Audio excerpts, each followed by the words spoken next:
everyone, it's Brennan. Welcome to my channel and welcome to another video. Today I'm doing my 1K Q&A.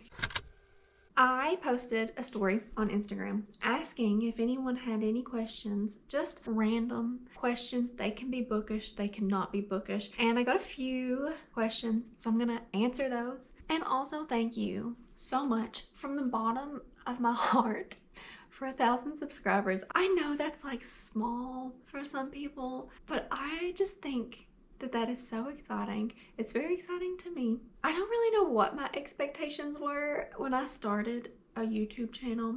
I don't know. I definitely didn't expect to have so many friends in this realm. I always refer to it as like the book universe is like this plane that I live on and that I went to meet other like-minded individuals. But I am just so flattered that 1,000 people have subscribed to my channel. I hope you are enjoying the content. Let me know what you want to see. Also, if there's any video in particular, if you want to see more recommendations or more vlogs, anything like that. But I will answer some of these questions. The first one is from my friend Bethany, who I used to work with and sadly don't work with anymore. But it's like, once you have a good office environment, it's like you carry that with you, you know? And Bethany asked, how are you so famous? And I'm going to answer that question with another question and say, Bethany, how are you so famous? She has a TikTok and she has like close to 8,000 followers. She posts hilarious TikToks and she gets her husband to film them with her. They are just so funny. I will link her obviously below. But yeah, Bethany, my fame has nothing compared to yours. And then Darian from Darian Reed, she asked, what's your favorite thing about being a Pisces? My favorite thing about being a Pisces, Darian is a fellow Pisces also. My favorite thing is that I can always sense the vibe and the energy of the room that I'm in. And I'm not making that up, okay? I guess I'm just like a very empathetic person, and if the vibes are off, I'm the one who can tell. That sounds really silly, but like really, I can like pick up on people's moods and I then like adjust my mood and my personality to better fit that person. Like I am always trying to make other people comfortable. And that's my favorite thing about being a Pisces, is that I can just always pick up on people's moods and I'm very aware of my mood and I feel like I can alter it pretty well and like I have control over that, if that makes sense. Also, the memes of being a Pisces are my favorite thing about being a Pisces. And then my friend Hannah, who I also used to work with, asked, do you ever finish a book series? So my friend Hannah is a little bit of a psychopath with her books. No, she can just like read so fast and it's like she can sit down with a book and be done with it in a couple hours. And if she starts a series, she freaking finishes it. She's a finisher. And I am the opposite. It takes me a while sometimes to read a book and I do not hesitate to put a series on pause. I just kind of read what is readily available to me. So like if you've been here, you know that I have not read Kingdom of Ash yet. It's sitting right there on my shelf. I've read all the Throne of Glass books except Kingdom of Ash. I read Tower of Dawn in fall of 2020. So it's almost been a year and a half. It has been a year and a half since I read a Throne of Glass book and I'm just been hoarding Kingdom of Ash on my shelf. I don't know. It's just a lot, you know? But since then, I've also read the first 2 ACOTAR books and I am over halfway through the first Crescent City book, House of Earth and Blood. So I try to dabble in the series and sometimes I finish them, but most of the time I just don't. So my answer is no, I don't finish series. I want to be that person, but at this moment, I am just not. And my friend Manda from Ginger Snap to Read, she says, congrats. Thank you. Thank you so much. And she asked my most embarrassing high school memory. And I didn't do a lot of embarrassing things in high school. I feel like my adolescence in middle school was a lot more embarrassing. The person I was a little embarrassing. I tried really hard to be an emo kid, like a scene kid. If I have a picture, I will pop it up here. The side bangs went really hard. So I'll just say, like, my haircut was probably the most embarrassing thing from my teenage years. And I would like wake up, okay, this is my hair, just like washing it and like drying it. This is what my hair looks like. It's straight. I would wake up every morning from like 7th grade to senior year of high school and straighten my hair. I don't know why. I guess I was just like, everyone else straightens their hair, I'll straighten my hair too. And then I had the swoopy bangs, and I would hairspray them so that they would stay swooped and not move. And I would also like obsessively touch up my makeup throughout the day, and it would just make my skin look cakey. So like my hair and my makeup decisions, I guess, are just like the basis of my cringing from middle school and high school. And then Leah LOL says, do you have any pets? Yes, I do. Let me grab this one who just walked over here. She ran away. I have 2 cats. I have Gizmo. I'll show a picture of her. She is my little tiny baby. She's like 5 pounds and she is the love of my life. And then I have a much crazier cat. Her name is Priscilla and she's big and fluffy and has long hair. I'll show a picture of her right here. And then Nat from Nerdy Nat Reads asked, what's my favorite snack? My favorite snack is coffee. Is that an answer? Just like black coffee. I can carry that around with me all day and drink it all day, but that's non-nutritive. I guess right now my favorite snack is like pretzels. I've been eating a lot of pretzels, but it really just pales in comparison to my black coffee. And Nat also asked, most popular book I don't like. I did not like The Song of Achilles. I will link my videos I've done the past 2 years of my most disappointing reads of the year. I did not like The Song of Achilles by Madeline Miller. I get that it's a retelling, but I also thought that it just didn't have to be as sad as it was. And it was also a little bit boring. Like, it's the Trojan War and it was boring. I don't know if it was like the time span because it spans like 20 years. But then I loved Circe, which spans like hundreds of years and is also arguably boring, but I ate that book up so much. So I did not like The Song of Achilles. I didn't love The Unhoneymooners. That's another one that I don't talk about a lot, but I did not like The Unhoneymooners by Christina Lauren that much. Though I still have it on my shelf because it's very pretty. I did not love this book, and it's because I felt like their relationship tension. So it's a girl whose sister gets married, and her sister and her sister's husband get like food poisoning and can't go on their honeymoon.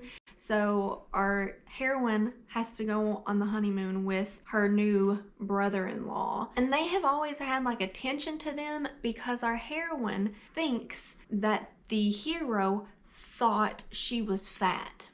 And that's like the basis of their enemies. So this is like an enemies to lovers, but I thought that the reason they were enemies was really, really dumb. And then it just like tainted my enjoyment of the rest of the book. And then Gwen from Lavender Mud, she asked, what's my favorite plant? My favorite plant on my shelf is this Philodendron Brazil. I think it is so luscious and pretty, but I really need to repot it. I don't know if you can tell. So like these leaves are large and in charge, and then as they go out, they're just getting like smaller and smaller.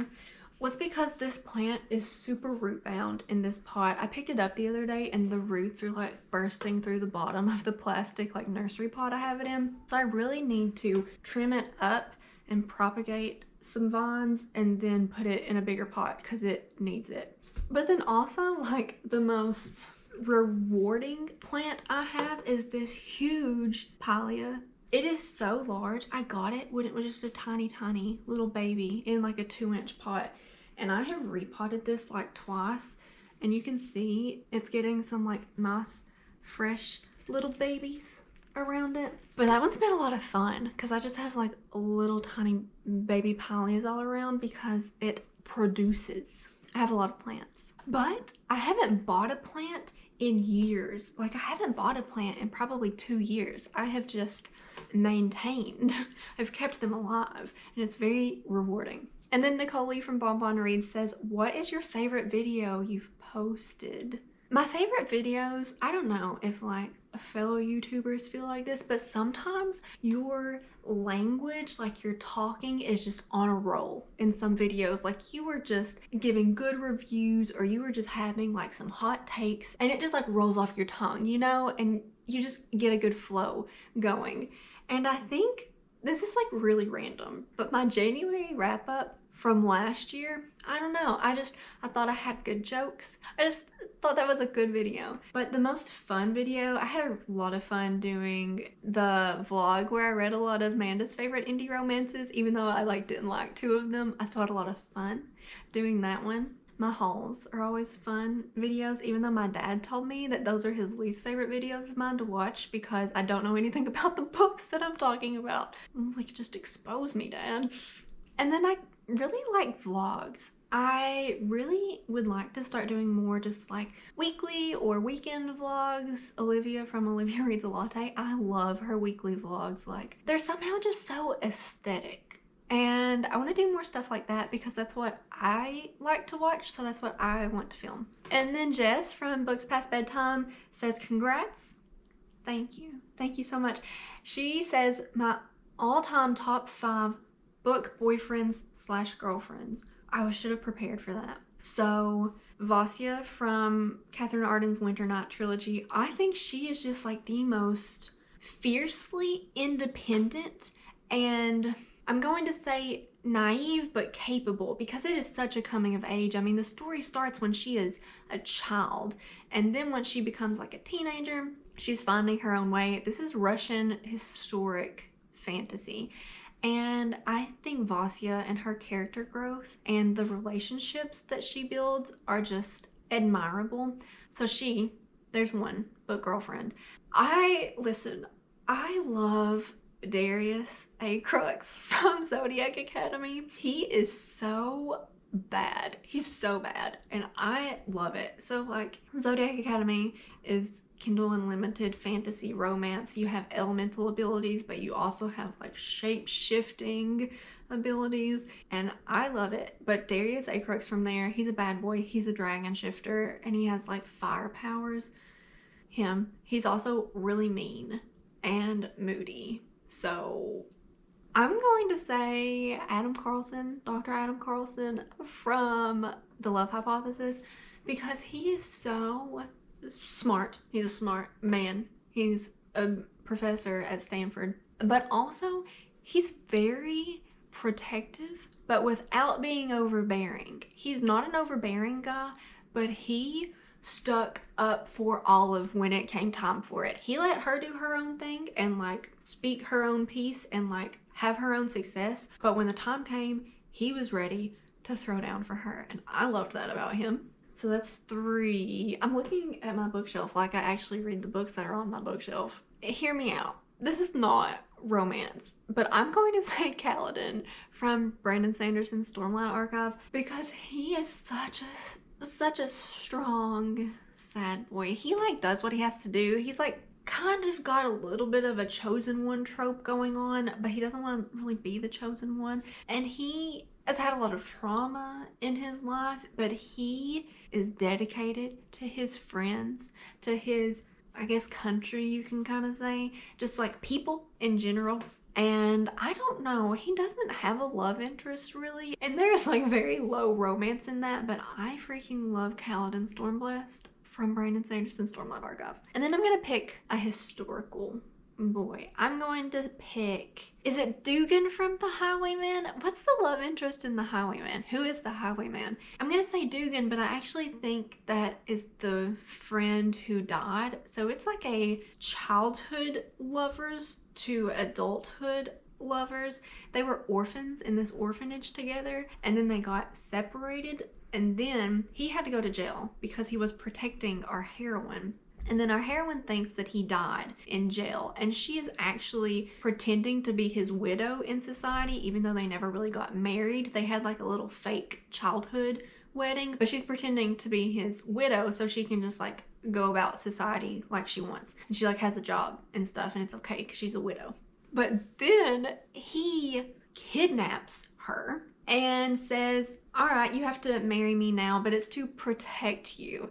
So he's another like, touch her and you die. Like, I will do anything to protect this woman, but I also am trying not to show her that I have feelings for her, but I'm just doing everything for her own good. And I love that. And he's also like a bad boy self-made man. Like, he does shady stuff, but it's actually like for the good of the people, and he makes a lot of money from it.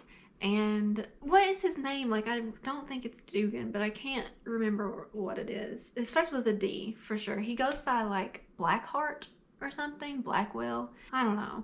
But that man, him. And then the last two are from Kate Collins here. She is so sweet in my comments. She asked the most overrated thriller. I did not like, I've passed it along now. I think it was in my unhaul. I did not like Behind Her Eyes by S.J. Watson, and that is like a movie with Nicole Kidman in it now. It was like a woman who every day she wakes up and she basically can't form memories past like, I think she past like in her 20s or something like that, and now she's like 40 or 50, and she wakes up every day like confused, like what's going on, because she had a head injury and like can't remember things short term. And I thought that it was just the most predictable. Like, I could predict every single thing that happened in that book, like who the bad guy was, what was actually going on, what the lies were. I could just see it all so clearly. So that is not one of my favorite thrillers. I also, hot take, didn't like The Silent Patient. The more I think about it, and I think now I'm just like, I see myself as a reader who did not like The Silent Patient when so many people love that book. And it was the Goodreads Choice Award thriller for like 2019. I did not love that. I feel like Alex Michaelides' writing is so like low stakes. Like, I just never get excited. And I can't really tell the characters apart in his writing. The Silent Patient is following a psychotherapist who starts working at this institution for troubled, is it just troubled women? But there's a woman there who killed her husband and she hasn't talked since then, and he's like, I can get her to talk. And then it gets twisty and turny from there, and even though I didn't see any of the twists or turns, I was just like, oh, okay. Every time one happened, I was just like, oh, okay. And I don't know, like, I didn't see the ending coming, but it still didn't like wow me or anything. And I've decided, because I read The Maidens also last year when it came out, and I've just decided that it's the way he writes. I just like don't get excited about it. So yeah, those are probably my least enjoyed thrillers, I guess I would say. And then the last question Kate asked is, do you like where you live?